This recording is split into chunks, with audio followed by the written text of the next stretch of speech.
아시시 프란시스가 이런 말을 했습니다. 슬픔일랑 마귀와 그의 사자들에게 넘겨주자. 우리는 기뻐하고 즐거워할 수밖에 없지 않은가. 오늘 여러분의 마음속에 있는 슬픔은 다 마귀에게 던져버리십시오. 네. 가져가, 다시 찾아가. 너 거잖아. 다 돌려주시기 바랍니다. 괜히 또 나중에 몰래 가져가지 말고 진짜 다 마귀에게 깨끗하게 넘겨주세요. 모든 불행한 생각.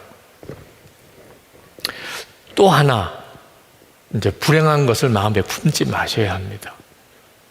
그래도 불행한 생각을 마음에 품지 않으려고 하는데도 이게 해결이 안 되는 경우도 있어요. 이게 내 마음에 깊은 상처가 되어버린 겁니다.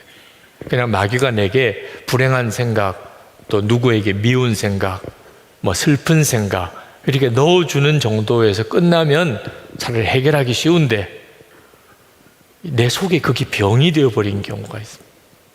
이런 경우는 그냥 내가 슬픈 생각 하지 말아야지 그런다고 해결이 되질 않아요. 옆에서 당신이 사실 행복한 사람입니다. 그 말이 귀에도 들어오지도 않아요. 위로도 안 되고 회복도 안 돼요. 뭔가 마음에 상처가 생겼어요. 예수원의 대천덕 신부님께서 그 어릴 때 이야기를 하셨습니다. 어릴 때 할머니가 길르셨대요. 근데 초등학교 1학년 때 할머니가 꼭 목이 긴 양말, 굽이 높은 신발 그거 시켜가지고 학교를 보냈대요. 할머니가 어릴 때는 그게 멋있었어요. 네. 그런데 이 대천덕 신부님이 어릴 때 학교에서는 그렇게 해가지고 오는 애가 없어요. 근데 할머니가 완전히 옛날 복장으로 해가지고 학교를 보낼 때 학교 가면 완전히 자기만 촌놈같이 완전히 구식같이. 네. 요즘 애들 여러분 이렇게 양복해가지고 넥타이, 나비 넥타이 메고 이렇게 학교 보내면 애는 완전히 놀림감 되는 거죠. 그죠? 요즘 애들은 요즘 애들대로의 복장이 있는 거잖아요. 근데 어른은 어른이 보기에 좋은 걸로 입혀가지고 보내는 그 어릴 때 할머니가 자꾸 자기를 그런 옷을 입혀가지고 학교를 보내서 그것 때문에 얼마나 초라하게 느껴지고 자기는 촌스럽다고 생각하고 그렇게 다른 친구들보다 깊은 열등감에 사로잡혀 있었는데 이 열등감이 무려 40년 동안이나 이 신부님을 마음을 고통스럽게 했다는 겁니다. 나는 촌스러워. 나는 열등해. 그런 생각에 눌려 있었다는 거예요. 40년 동안이나.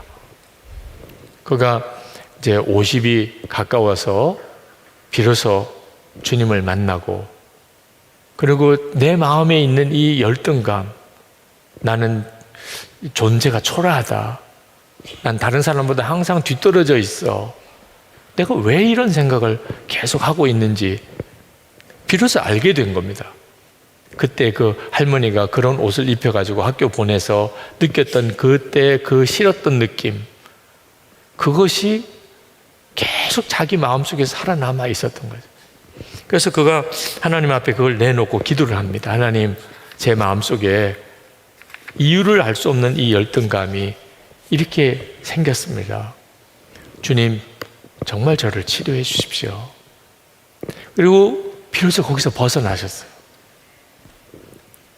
여러분들 중에도 어려서부터 지금까지 여러분이 들은 것과 본 것 중에 주님으로부터 오지 않은 것인데 여러분의 마음속에 꽉 박혀 있는 것이 있습니다. 어릴 때의 기억, 지금도 나고 있는 어릴 때의 기억. 대부분 좋은 기억은 없고요. 아주 부끄럽고 고통스러운 기억은 지금도 그냥 내 속에 떠올라요. 잊어버리고 싶은데 잊어지지가 않네요. 그건 정말 다 지워졌으면 좋겠는데 순간순간 자꾸 나를 힘들게 하고 부끄럽게 하고 두렵게 하고 그랬던 일들이 여러분에게 있습니다. 여러분의 마음에 깊은 상처가 되어버렸어요. 그것이 예수님으로 인하여 누리는 기쁨과 행복을 다 갉아먹어버리는.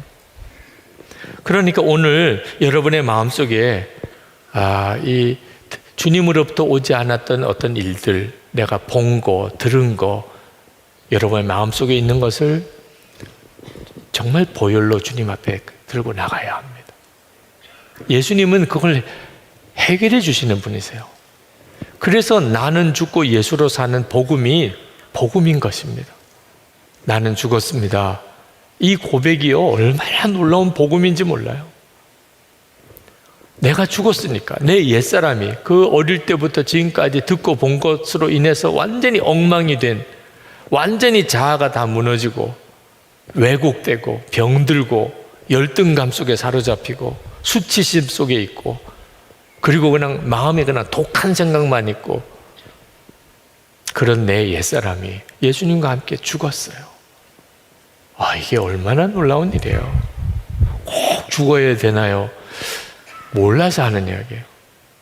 죽음은 이건 복음입니다. 예수님과 함께 죄로 찌들고 온갖 상처로 멍이 든 내 옛사람이 죽었어요. 이제 나는 더 이상 옛사람에 사로잡힌 자가 아닙니다. 오늘 여러분이 그 시간을 가지시기 바랍니다. 혹시 여러분의 마음에 깨달아지는 것이 있습니까? 그러면 주님 앞에 가지고 나가세요. 그리고 끝으로 세 번째, 여러분이 주님을 바라보기를 힘쓰시기 바랍니다. 행복은 주님으로부터 오는 것이에요. 예수님을 막연하게 교리적으로만, 지식으로만 알고 있으면 예수님이 행복을 주시는 것을 알 수가 없어요. 근데 예수님을 인격적으로 알게 되면 여러분이 깜짝 놀라게 됩니다. 예수님 한 분으로 충분하다. 세상에 나에게 주는 그 어떤 것이 없다 할지라도 예수님으로 인하여 충분하다. 지난 주간에 어느 인터뷰 하시는 분이 저에게 한국교회에 어려운 목회자들이 많은데 목사님은 그분들에게 무슨 말씀을 해주고 싶습니까? 그런 질문을 하신 적이 있어요.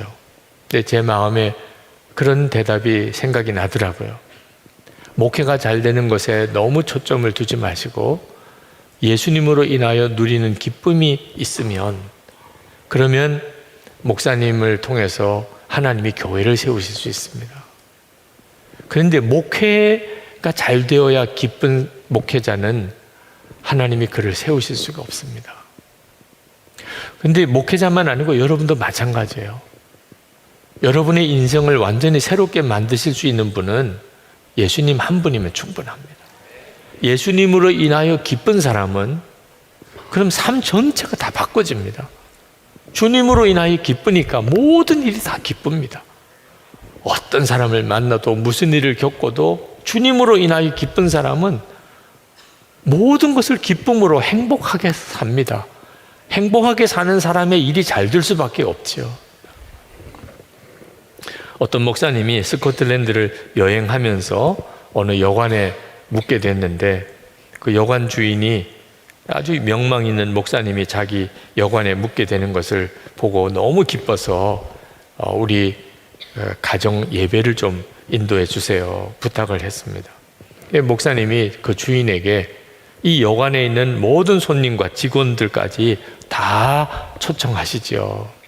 그렇게 하겠다고 해서 이제 그냥 그 여관에 묵었던 손님들, 또 그 여관에서 일하는 사람들, 가족들 다 모였어요. 근데 그 목사님이 한 사람이 빠진 것 같은 느낌을 받았습니다. 그 주방에서 냄비나 주전자를 닦는 그런 일하는 자매가 하나 있었는데, 식사하면서 이렇게 그런 자매가 있는 것을 보았어요. 근데 그 자매가 안 보이는 거예요. 그래서 그 자매가 오기 전까지는 내가 예배를 인도할 수 없습니다. 그랬더니 그 주인이 그 일하고 있는 자매를 오라고 해서 자리에 앉았습니다. 그래서 예배를 드렸어요. 예배가 끝나고 난 다음에 목사님께서 그 소녀에게 이렇게 이야기를 했습니다. 너에게 기도를 내가 가르쳐주고 싶구나. 오늘부터 매일 주님 저 자신을 보여주세요 라고 기도해 보거라. 이제 그러고 가셨어요. 그리고 이제 일정을 마치고 다시 와서 여관에 묵고 이제 런던으로 가셔야 되는데, 그 여관 주인이 아주 불평을 털어놓더래요. 목사님이 다녀가시고 난 다음에 그 여자아이가 일은 정말 안 하고 계속 울기만 해서 큰일이라는. 그래서 목사님이 그 아이를 오라고 했습니다. 그리고 그 아이에게 오늘 내가 기도를 한 가지 더 가르쳐 주고 싶다. 이제부터는 매일 주님 저에게 당신을 보여주세요. 그렇게 기도해 보거라. 그리고 이제 몇 년이 지났습니다. 어느 집회 지역에 가서 집회를 인도하는데 설교가 끝나고 난 다음에 어느 젊은 여자가 찾아왔습니다. 그러면서 저를 기억하세요? 이렇게 물어보더라고요. 저도 이따금 그런 분들을 만납니다. 저를 기억하세요. 시험하지 마세요. 네, 제가 누구누구입니다. 이렇게 이야기해 주세요. 제가 정말 기억력이 없어져 가서 큰 참 마음의 고민이에요. 하여튼 저를 기억하세요. 이렇게 질문하는데 목사님이 누군가 그런 생각이 들더래요. 네, 그 자매가 자기가 몇 년 전에 그 여관에서 목사님으로부터 기도를 배운 그 소녀입니다. 아, 그렇구나. 그러고 보니까 그런데 분위기가 완전히 달라요. 나이가 들어서 그렇기도 하겠지만 완전히 다른 분위기예요. 목사님이 첫 번째 기도를 가르쳐주고 떠나셨을 때 하나님께 저 자신을 보여달라고 기도했습니다. 하나님은 제 추악함을 보여주셨고 저는 제 죄가 너무도 압도적이어서 슬픔과 두려움에 빠져 잘 때도 일할 때도 그 죄를 생각할 수밖에 없었습니다. 그런데 목사님이 다시 오셔서 주님 저에게 당신을 보여주세요 라고 기도하라고 가르쳐 주셨습니다. 제가 그렇게 기도하자 하나님은 그분의 모습을 보여주셨습니다. 하나님의 사랑과 예수께서 저를 위해 십자가에서 죽으셨음을 말입니다. 저는 죄의 짐이 모두 사라지고 비로소 행복한 그리스도인이 되었습니다. 여러분, 우리가 정말 주님을 주목해서 바라보면 그러면 우리 자신이 바뀝니다. 그냥 주님만 생각하고 사는 게 아니에요. 주님은 정말 살아계신 주님이시고 그리고 행복의 원천이십니다. 그래서 우리 자신이 완전히 사람이 달라져 버립니다. 나를 주목해 보면 죄로 인한 비통함이 말할 수가 없고 주님을 바라보면 그 구원의 기쁨이 또 말할 수가 없게 됩니다. 여러분이 정말 행복하기를 원하십니까? 예수님을 바라보셔야 돼요. 이 일은 우리가 해야 합니다. 항상 기뻐하라. 다시 말하노니 기뻐하라. 이렇게 말씀하신 것은 기쁨은 가만히 기다리면 저절로 오는 게 아니라는 겁니다. 우리가 해야 될 일이 있어요. 불행하다는 생각 절대로 용납하면 안 됩니다. 그리고 마음에 상처가 있어서 자꾸 그런 생각에서 사로잡힌다면 주님 앞에 치유받아야 돼요. 주님, 나를 구원해 주시고 치유해 주세요.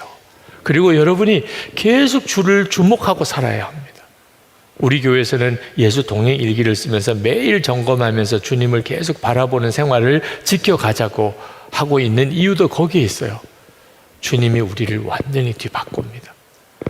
우리는 행복해야 합니다. 우리 주변에 나를 주목하는 사람이 많으니까 예수 믿는다고 소문은 다 냈고 복음은 진짜인지 나를 통해서 이제 증명되는 거예요. 사랑하는 가족들, 친구들, 이웃들, 내가 무슨 힘으로 그들을 행복하게 해줄 수 있겠어요? 그런데 예수 믿으면 해야 돼요. 이게 우리의 의무예요. 그건 황홀한 의무예요. 주님이 그렇게 만들어주세요. 오늘 이 밤에도 주님이 여러분에게 그리 하실 줄 믿습니다. 우리 찬양하고 우리 같이 기도합시다. 오늘 밤에는 정말 여러분의 마음에 불행한 생각은 다 떠나고 주님으로 인하여 말할 수 없이 놀라운 기쁨이, 행복이 부어지게 되기를 축복합니다. 다른 사람의 유익도 살피면서 사는 게 왜 필요하냐? 그게 우리 자신을 위한 행복의 길이기 때문에 그렇습니다. 저는 하나님이 저를 사랑하시는 거 확신하거든요. 여러분, 하나님이 여러분 사랑하시는 거 믿으십니까? 저 확신합니다. 그래서요, 하나님은요, 제가 손해되는 거, 하나님은요, 제가 불행해지는 거 절대 요구하지 않는다고 생각합니다. 제가 타인을 위해 섬기고 분당 우리 교회 29교회로 나누고 또 뭐 지금 막 여러 가지 미자리 교회를 돕는 이런 일을 하는 게 그게 우리의 행복을 갉아먹는 일이라면 하나님 절대 하지 마라 그러죠. 하지 마. 괜찮아. 난 네가 행복하기를 원해. 왜 하나님은 나 자신을 돌아볼 뿐만 아니라 주변에 연약한 이웃도 돌아보라고 하시는가 하면 그게 진짜 우리가 행복해지는 길이거든요. 아낌없이 주는 나무, 제가 그 그림 동화책을 좋아한다 그랬잖아요. 이건 뭐 사다 놓고 여러 번 제가 읽었는데요, 최근에 이 아낌없이 주는 나무라는 그림 동화책을 읽다가 내가 놓치고 있던 하나를 내가 발견하게 새로 내가 울컥하는 겁니다. 그 아낌없이 주는 나무 그 이야기 다 아시죠? 그 그림책이 스토리가 이렇게 시작됩니다. 옛날에 나무가 한 그루 있었습니다. 그리고 그 나무에게는 사랑하는 소년이 하나 있었습니다. 그래서 이제 아낌없이 이제 주는 나무가 됐는데요, 그 소년이 어릴 때는 그 아이의 그네가 되어줬어요. 그래서 나무가 그네를 다는 도구가 되고 그렇게 아이의 놀이터를 제공해 줬는데요, 그러다가 이제 그 소년이 어른이 되어가는 과정에서 돈이 필요하다고 하니까 그 나무가 무슨 제안을 합니까? 내 열매를 팔아서 사용해라. 내 열매를 가지고 돈 만들어서 쓰라. 괜찮다. 그리고 그 다음에 이제 어른이 된 소년이 이제 집이 필요하다고 하니까 내 가지를 다 쳐가지고 이거 갖고 집 지어라. 나는 뭐 좀 못생겨도 괜찮다, 뭐 그런 거겠죠. 그래서 이제 또 집을 다 지었어요. 그 좀 시간이 또 지나고 소년이 이제 뭐라고 말하는가 하니까 멀리 여행하기 위해서 자기가 배가 필요하다고 그랬더니 놀랍게도 뭐라고 말하는가 하니까 나무가 내 몸통을 쳐라는 거예요. 그래서 이걸로 배를 만들어라. 그래서 그루터기만 남아있는 흉한 그런 나무가 돼버렸는데 오랜 세월이 지나고 그 소년이 노인이 됐습니다. 나이가 들어서 이제 그 나무 곁으로 돌아왔는데 그 나무가 이제 나 이제 나이도 들고 내가 너무 잘 지치는데 내가 이제 쉼터가 필요하다 그랬을 때 나무가 한 유명한 이야기 아시잖아요. 둥지를 잘라버린, 그래서 흉측하게 된 그 나무가 나를 의자로 써라. 여기서 앉아서 쉬면 된다. 저는 거기까지 늘 이제 읽었는데요, 이번에 이제 제가 막 울컥했던 게 뭐냐 하니까요, 그래서 제가 동화책을 제가 직접 가져왔습니다. 이거 아낌없이 주는 나무. 이거 아들 거 빌린 게 아니고 제 겁니다. 이게 이제 이런 내용들이 쭉 이렇게 나가다가요, 맨 끝에 여기 딱 한 줄, 몇 자 안 돼요. 요 맨 끝에 여기 글자 하나가 있는데요, 여기에 이제 나무 그루터기에 노인 하나가 거기 앉아 있고요. 그게 소년이죠. 맨 마지막에 요 글자가 하나 있더라고요. 그래서 나무는 행복했습니다. 아유, 크게 전 이유는요, 십자가가 생각이 난 겁니다. 그리고 여러분 윤동주 시인의 그 십자가라는 그 시 다 아시잖아요.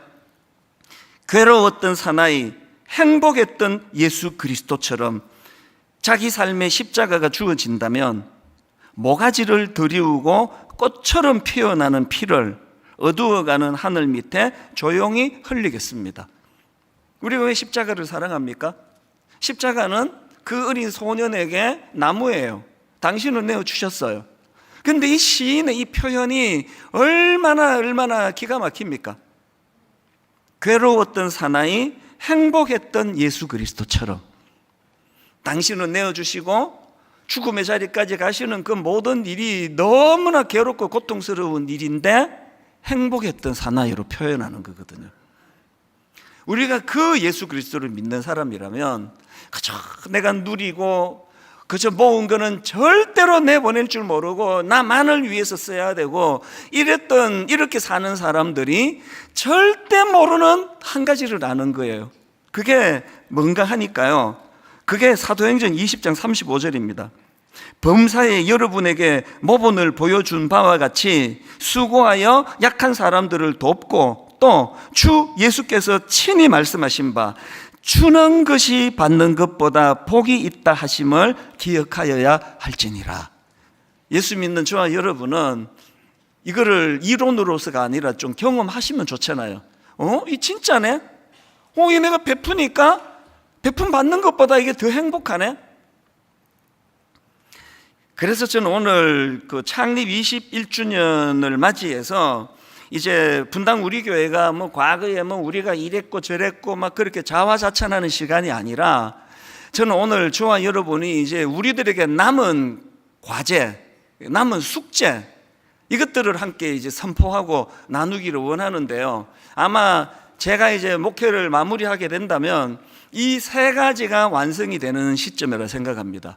분당 우리 교회가 가지고 있는 3대 비전, 첫 번째가요, 가평 우리 마을을 제대로 만들어 보자는 겁니다. 가평 우리 마을, 제가 잘 정리해 드릴게요.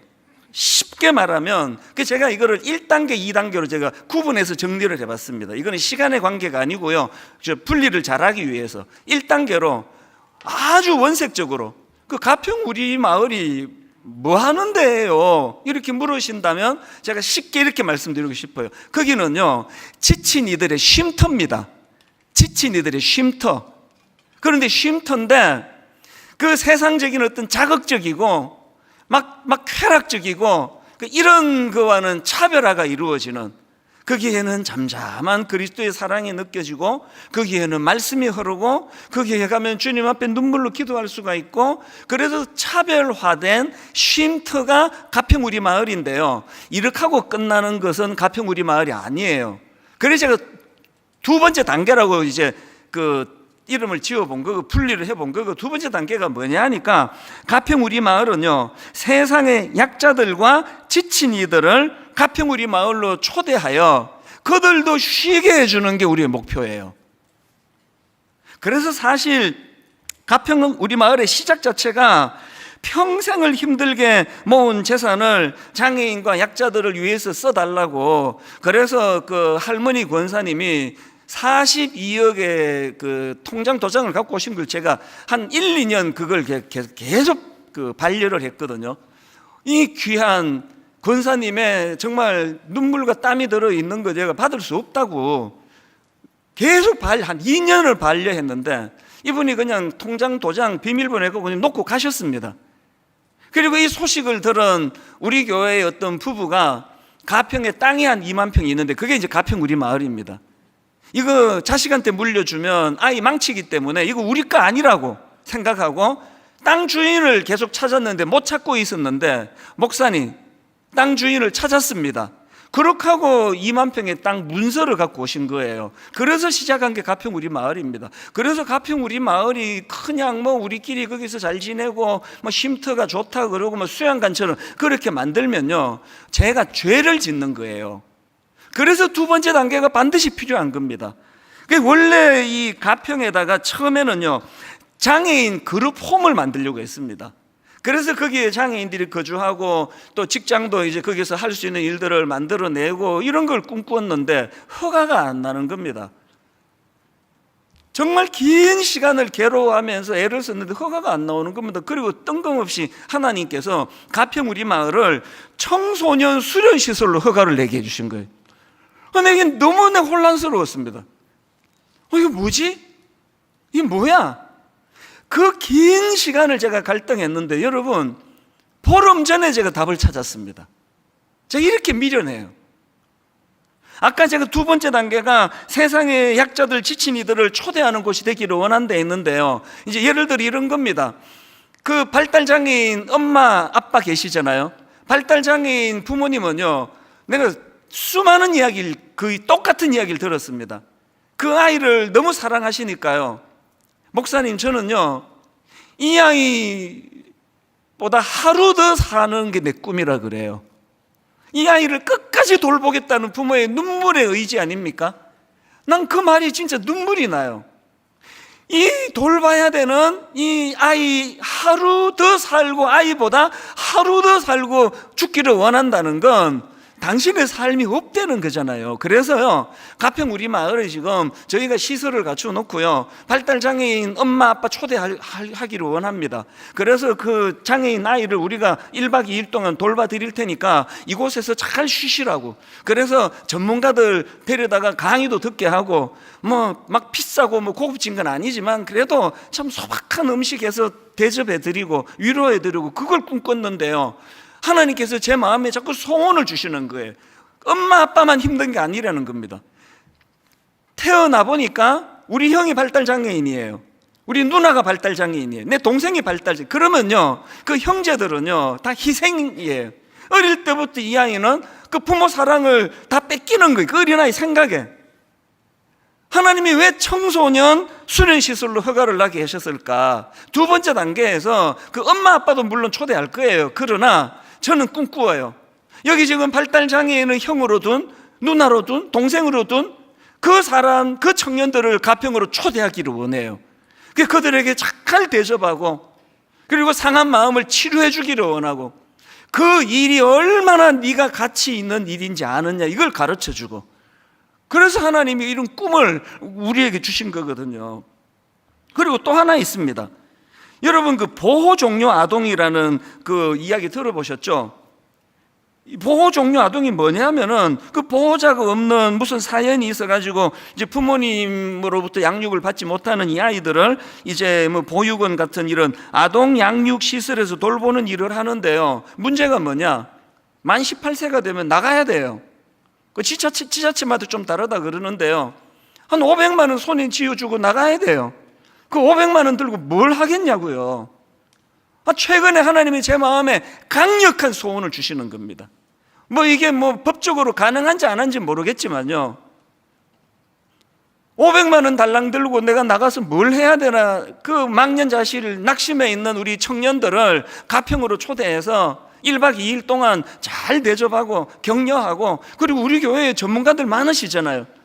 그 어른들 불러가지고 그 직업에 대한 이런 교육도 좀 시키고, 마음에 상처가 많으면 힐링도 좀 일어나도록 하고, 이걸 가평 우리 마을에서 하기를 원한다는 겁니다. 두 가지 부탁을 드리고 싶은데요. 여러분, 이거 완성된 거 아닙니다. 여러분이 만들어 주세요. 어떻게 가치 있는 일을 그곳에서 이루어낼 것인가? 어떻게 제대로 된 영적인 쉼터를 우리가 만들어 갈 것인가? 또 하나, 다음 주일날 창립 21주년 기념 감사헌금, 특별헌금을 드리려고 하는데요. 아니, 오늘이 창립주일인데 왜 다음 주일 합니까? 충분히 이런 꿈을 나눈 다음에 하고 싶어서 그렇습니다. 지금까지도 너무너무 많은 분들이 이 일에 동참해 오셨는데요. 이제 초읽기예요. 곧 허가가 나고, 그래서 가평 우리 마을 투어 프로그램을 지금 준비 중이고요. 9월에 오픈할 것입니다. 쉼터가 일어나서 지친 이들이 그곳에서 영육간에 쉬기를 바라고, 수많은 초대해야 되는 분들이 초대되어 거기서 쉼을 누리는 일이 일어나기를 기도해 주시기 바랍니다. 이게 우리의 첫 번째, 우리가 꿈꾸고 있는 그 분당 우리 교회의 비전이고요. 두 번째 비전이 드림센터 사회 환원입니다. 이게 사탄의 유혹 같기도 하고요, 하나님의 테스트 같기도 하고요. 뜬금없이 2년 전에 그 내놓지도 않았는데 그 우리 드림센터 팔 생각이 없거든요. 근데 어느 기업에서 그 의향서를 보내왔습니다. 가평 우리 마을을 1,400억에 사겠다, 팔아라. 그리고 이제 그 중재하는 분을 통해서는 1,500억까지 주겠다는 거예요. 이게 사탄의 유혹인가? 하나님이 테스트해 보시는 건가? 단 한 번도 생각해 본 적이 없습니다. 안 팔아요. 저는 꿈꾸거든요. 1,500억 갖고 흉내도 낼 수 없는, 저는 꿈꾸거든요. 저는 드림센터를 우리가 사회 환원했을 때 하나님께서 그곳에서 대한민국에서 단 한 번도 본 적이 없는 빌딩을 만들기를 원해요.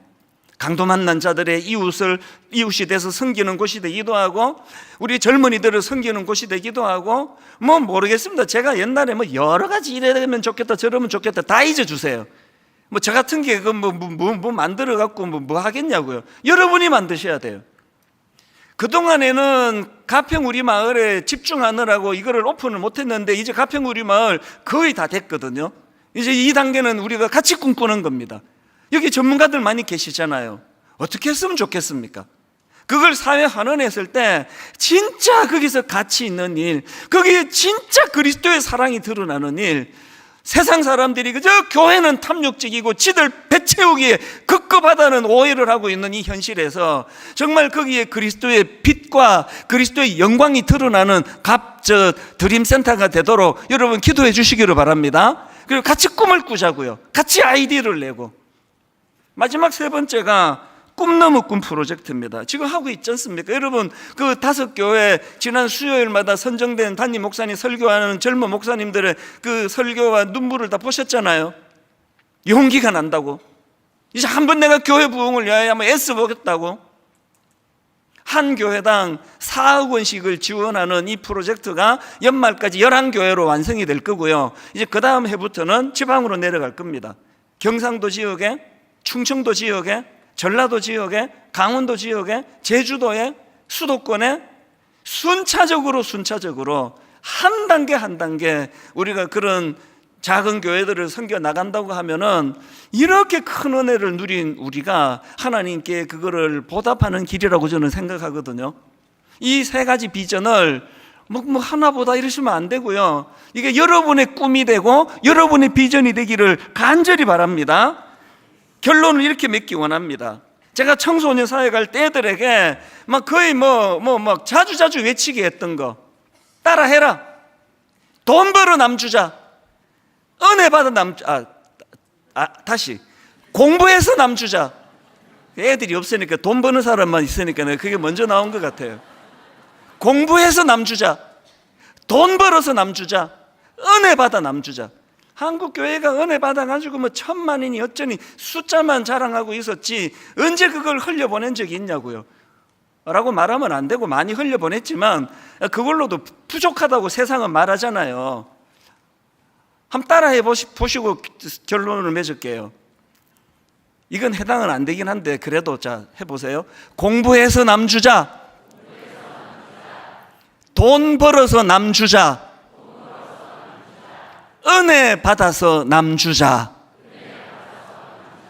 이게 사랑이래요. 하나님은 이게 사랑이랍니다. 저는 오늘 이렇게 예배를 마치면 저녁 때 제 집에 들어갈 때 그 다음 주일 설교 원고를 이렇게 가지고 들어가서 이제 월요일 새벽이 되면 이제 읽기 시작해요. 여기 이제 주황색이 하나 있고 그 다음 날 읽는 것은 노란색이 되고 그 다음 날은 이렇게 빨간색이 되고 매일 새벽마다 이 말씀을 묵상하고 이렇게 이제 다시 써내려가고 이렇게 말씀을 묵상을 해요. 바로 이 부분에 이 말씀을 묵상할 때 하나님을 바라보는 건 뭘까? 라고 생각할 때 제 마음속에 그런 생각이 드는 거야. 하나님을 묵상하면 내 마음이 좀 넓어질 것 같아. 내 마음이 아니라 하나님의 마음으로 보니 누군가를 관용하고 누군가를 용서하고 하나님의 눈으로 보면 내가 나를 긍정할 수 있을 것 같아. 그러면서 이게 행복이구나. 하나님의 눈으로 나를 바라보는 게 정말 행복이구나. 그렇게 아침에 이렇게 묵상을 하고 나갔어요. 그게 이제 금요일 날 아침입니다. 제가 판교에 있는 어떤 빵집에서 제 친구 목사님 부부와 함께 만나서 이제 아침을 먹게 되었어요. 제가 많은 빵집을 가봤지만 그렇게 불쾌하긴 처음이에요. 어느 빵집인지 얘기는 안 해요. 제가 절대 얘기 안 합니다. 너무 불쾌한 거예요. 그 종업원이 대하는 태도와 말과 그리고 저에게 이야기하는 그 지침이 너무 불합리한 거예요. 기분이 너무 나빴어요. 그런데 그 기분 나쁜 채로 탁 내려오는데 그날 말씀의 묵상, 하나님을 바라본다. 이게 생각이 나는 거예요. 그렇구나. 내가 관용할 수 있지. 내가 마음을 풀을 수 있지. 불행했던 제 삶이 한순간에 행복해지는 거예요. 별로 와닿지 않으세요? 근데 제가 그런 생각이 들었어요. 제가 인생을 살아가면서 그런 상황에서 화도 나지 않는 그런 사람은 못 돼요.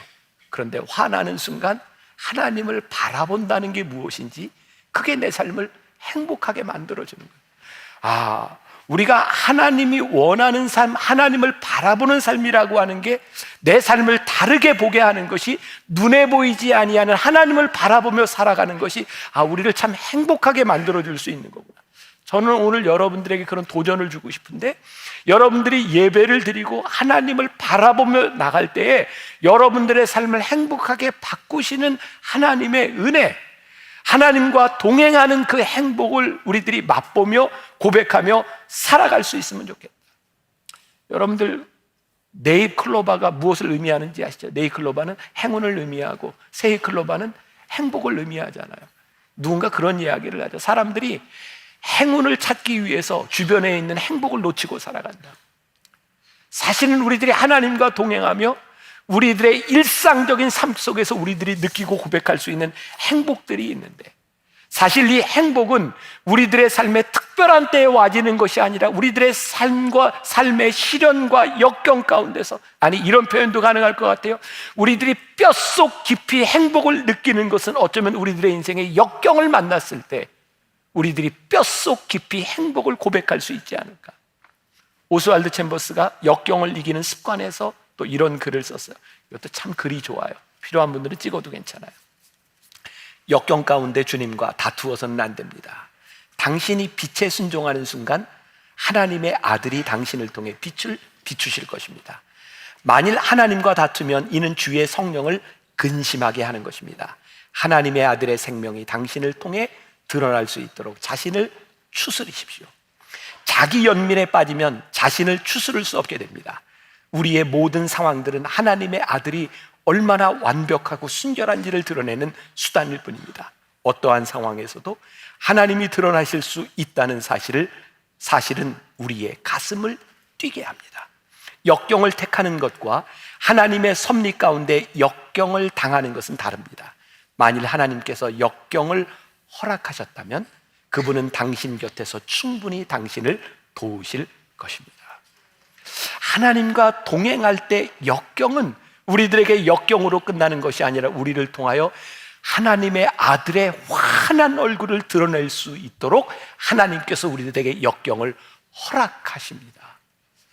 우리들이 하나님과 동행하며 하나님의 관계 속에서, 그렇구나, 행복은 우리들이 어떤 상태에 있느냐에 대한 문제가 아니라 우리들이 하나님과 어떤 관계 속에 있느냐에 대한 문제이구나. 하나님, 우리 성도들이, 예수를 믿는 사람들이 이 땅 위에서 행복했으면 좋겠습니다. 어떤 상태에 좌우되는 사람들이 아니라 하나님과의 관계로 인하여 우리들의 행복한 인생을 살아가게 하여 주옵소서. 제가 이렇게 말씀을 제가 이렇게 쓰고 있을 때 저에게 떠올랐던 구절이 그냥 뜬금없이 시편 1편의 구절이었어요. 복 있는 사람은 악인들의 꾀를 쫓지 아니하며 죄인들의 길에 서지 아니하며 오만한 자들의 자리에 앉지 아니하고 오직 여호와의 율법을 즐거워하여 그 율법을 주야로 묵상하는 자로다. 그렇구나. 우리들이 어떤 상태에 있느냐에 대한 문제가 아니라 여호와의 율법을 묵상하며 우리들이 살아갈 수 있는가. 시편 1편 3절에 보니까 그는 시냇가에 심은 나무가 철을 따라 열매를 맺으며 그 잎사귀가 마르지 아니함 같으니 그가 하는 모든 일이 다 형통하리로다. 이게 우리를 행복하게 만들어주는 것이구나. 우리가 최고의 행복을 만들어 가는 것, 유명한 김난도 교수가 1000번은 흔들려야 어른이 된다라는 책을 썼어요. 그 책에 보면 그런 얘기가 있어요. 이분이 토크 콘서트나 어떤 북 콘서트에 가면 사람들이 그런 질문을 한대요. 교수님은 어떻게 시련을, 역경을 극복하셨습니까? 그러면 김난도 교수가 이렇게 대답을 한대요. 저는 시련을 극복하지 못했습니다. 그러면 분위기가 쏴해진대요. 이게 뭔가 좀 이겼다는 얘기를 해야 되는데 김난도 교수는 이런 이야기를 합니다. 저는 그냥 시련이 지나갈 때까지 그냥 견디지요. 그러면서 이 책에서 아모르 파티라는 말을 합니다. 아모르 파티, 뭐가 생각이 나세요? 여러분들 머릿속에 생각나는 그거 아모르 파티? 이 아모르 파티라는 말이 나오게 된 건 프리드리히 니체가 한 말이죠. 내 운명을 사랑해라. 네 인생의 비극이든 네 인생의 어떤 것이든 내 운명을 사랑해라. 그게 인간의 실존이 된다는 거예요. 이 프리드리히 니체가 어떤 의미로 이야기했는지 모르지만 저는 이 책을 보다가 하나님께서 우리들에게 허락해 주신 인생, 여러분들의 인생을 사랑하십시오.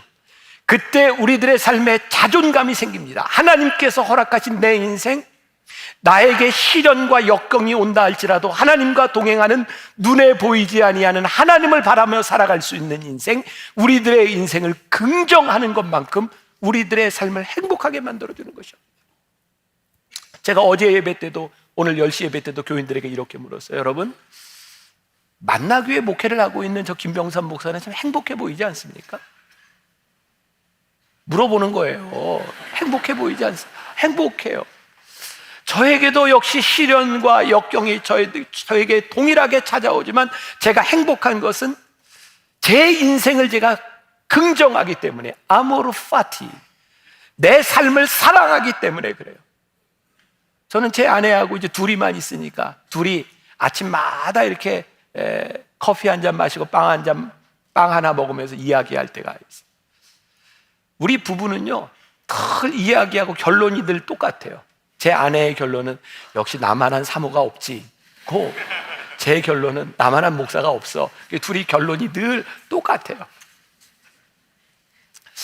며칠 전이에요. 이렇게 둘이 걸어가다가 그런 얘기를 했어요. 정말 너무 감사하지 않아? 너무 감사했어요. 정말 하나님의 은혜가 아니었다면 내가 정말 이 자리에 있을 수 있을까? 하나님의 은혜가 아니었더라면 내가 여기 있을 수 없는 내 삶에 대한 긍정, 그게 제 삶의 자존감인 거예요. 오늘 여러분들에게 최고의 행복, 하나님께서 허락하신 여러분들의 인생을 눈에 보이지 아니하는 하나님을 바라보며 그 하나님과의 친밀한 관계 속에서 여러분들의 삶을 긍정하라는 거예요.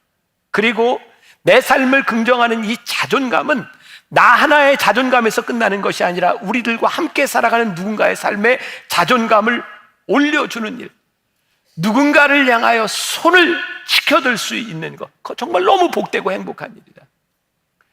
미국의 전설적인 농구 감독이 있다 그래. 존 우든이라고 하는 2010년도에 100살의 나이로 죽었어요. 이 존 우든은 유일하게 선수로서 그리고 감독으로서 명예의 전당에 오른 사람이래요. 대학 농구를 할 때 88연승이라는 놀라운 기록을 냈던 사람이기도 하고요. 그러니까 많은 사람들이 이 존 우든에게 와서 가르침을 구한다는 거죠. 어떻게 하면 그렇게 성공할 수 있습니까? 존 우든은 이렇게 이야기를 한대요. 점수를 낸 다음에 여러분들이 골을 넣고 난 다음에는 꼭 여러분들에게 어시스트한 사람에게 칭찬하십시오. 한 선수가 이렇게 질문을 했대요. 혹시 그 선수가 나를 바라보지 않고 있으면 어떡합니까? 존 우든이 이렇게 얘기합니다. 아닙니다. 틀림없이 당신을 바라보고 있을 겁니다. 내가 골을 넣고 누군가를 향해 손을 지켜주고 감사할 수 있는 것, 너무너무 행복하게 인생을 만들어줄 수 있는 것. 제가 요즘 우리 손녀하고 대화하면서 대화까지 잘 안 되죠. 근데 늘 하는 게 우리 언니 최고. 그러면 우리 손녀딸이 최고. 요즘은 또 그 스마트폰의 기능이 뭐 이상해서 이렇게 사랑해요 하면 하트가 뿅뿅뿅뿅 나오고 최고 하면 최고가 축축축축 나오고 최고. 행복한 거예요.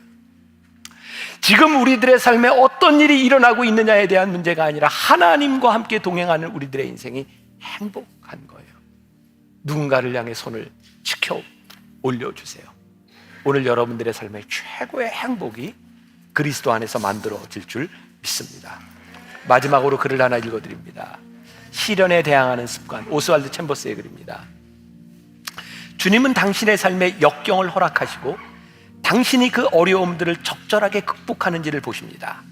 내가 하나님을 의지하고 담을 뛰어넘나이다. 하나님께서는 주의 자녀들을 자녀답게 만들 수 있는 요구 상황들로부터 당신을 면제시키는 일은 없으십니다.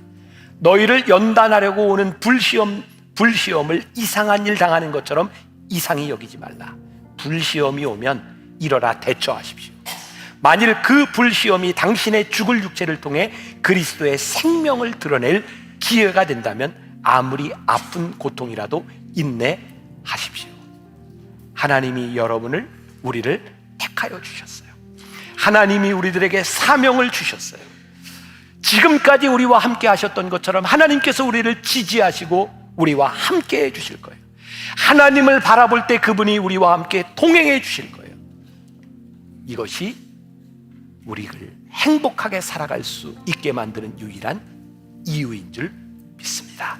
우리 행복, 이 찬양을 하면서 여러분들에게 주신 행복을 고백할 수 있으면 좋겠습니다. 함께 찬양합니다.